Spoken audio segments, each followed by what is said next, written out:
네, 세관 관련 내용이 나오지 않게 해달라. 야당 도와줄 일 있냐? 이게 이제 작년 10월에 조병노 경무관이 백혜령 수사팀장에게 수차례 전화를 해서 마약 수사 브리핑에 대한 압력을 넣었다라는 것인데요.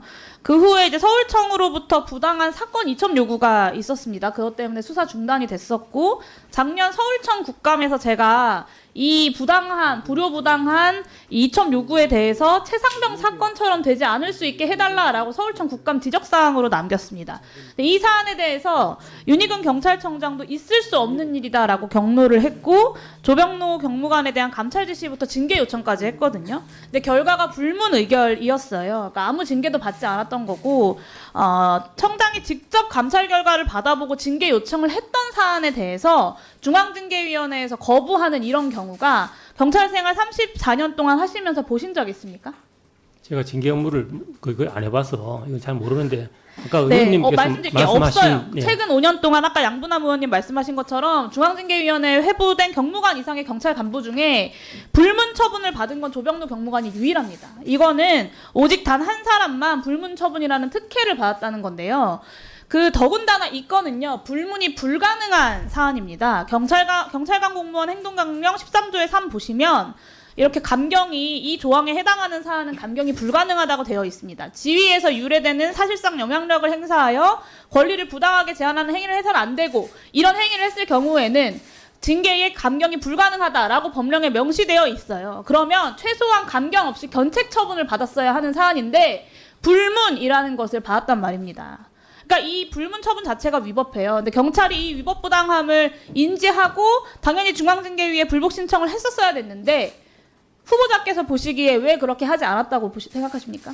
그러니까 그 경찰청장께서 보고를 받으시고 여러 가지를 종합해서 아마 결론을 내렸었을 겁니다. 근데 네. 그런데 불문 처분을 하지 않았어요. 이거 되게 납득이 안 가는 부분인데, 불문 처분에 대한 불복 신청은 하지 않았지만 윤희근 경찰청장이 그냥 넘어갈 수 없어서 경고 처분을 합니다. 직권으로. 왜 그럴까요? 그 문제가 있다고 보기 때문에 문제가 있다고 보기 때문이죠. 판단하신 것 같습니다. 검찰은 이 이후에도 문제가 많은데요. 검찰이 인천 세관들 컴퓨터에 대한 압수수색 영장을 2차례나 거부를 했어요. 이 해당 수사하는 팀장이 이 부분에 있어서 문제 제기를 했다가 지금 그 좌천 인사를 받은 것 아닙니까? 조병노 경무관과 연결된 세관 연루 마약 수사에만 2차례나 영장이 거부됐는데, 이 핑계가 아주 황당합니다. 세관에 있는 누구 컴퓨터에 어떤 자료가 있는지까지 특정해야 된다. 경찰 생활 오래 하셨으니까 보시기에 이게 합리적이고 당연하고 상식적이고 보편적인 영장 반려 사유라고 생각하십니까?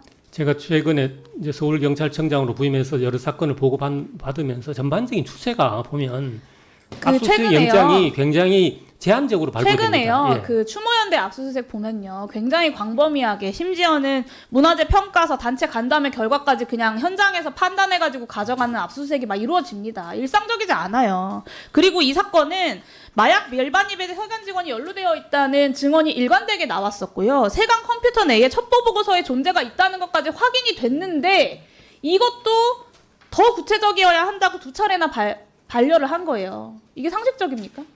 일상적인가요? 아니죠. 아까 말씀드린 것처럼 윤희근 청장은 최소한 직권 경고를 했어요. 근데 후보자는 정반대였어요. 수사 외압에도 마약 범죄를 끝까지 파헤치려고 했던 수사팀장에 대해서 감찰도 하시고 경고도 하시고 좌천성 인사까지 하셨습니다.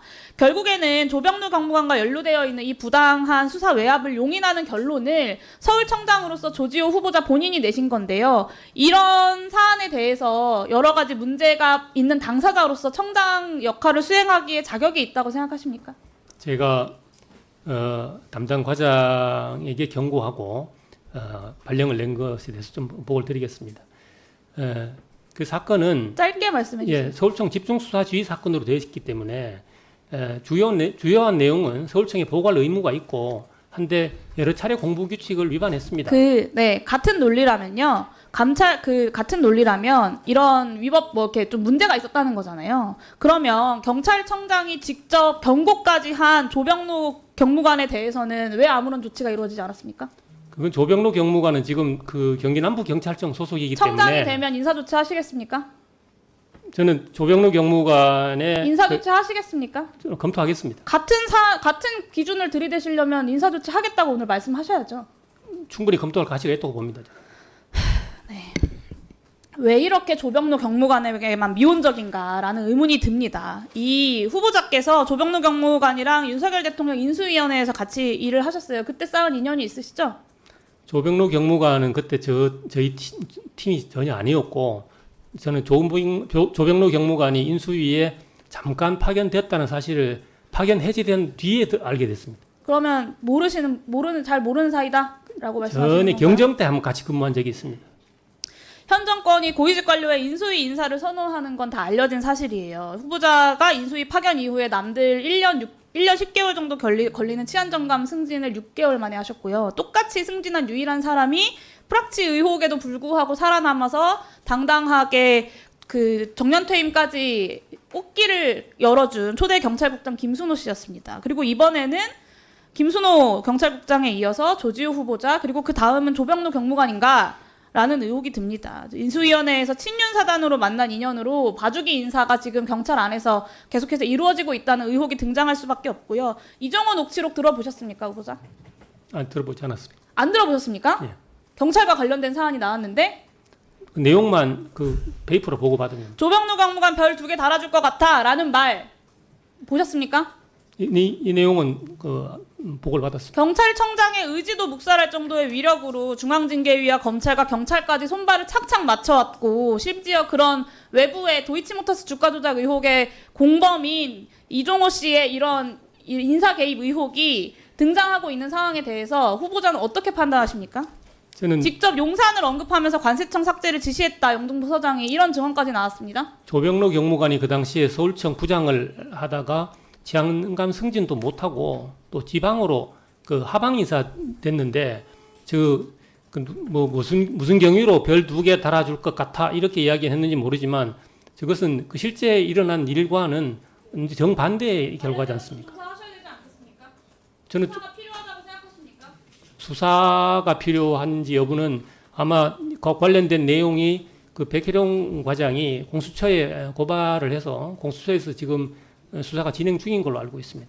마지막으로 정리만 하겠습니다. 이 사건이 최상병 사건을 연상시켜요. 제가 작년 서울청 국감에서도 최상병 사건처럼 되지 않게 해달라라고 말씀드렸던 건데, 이종호 씨가 승진시키겠다고 인사 개입을 시도했다는 것도 똑같고요. 온갖 권력을 동원해서 그 인사를 지키려고 하고 있다는 것도 똑같고, 용산이 개입했다는 의혹이 있다는 것도 똑같고, 결과적으로 내부 고발을 했던 사람이 과천성 인사를 당한 것도 똑같습니다.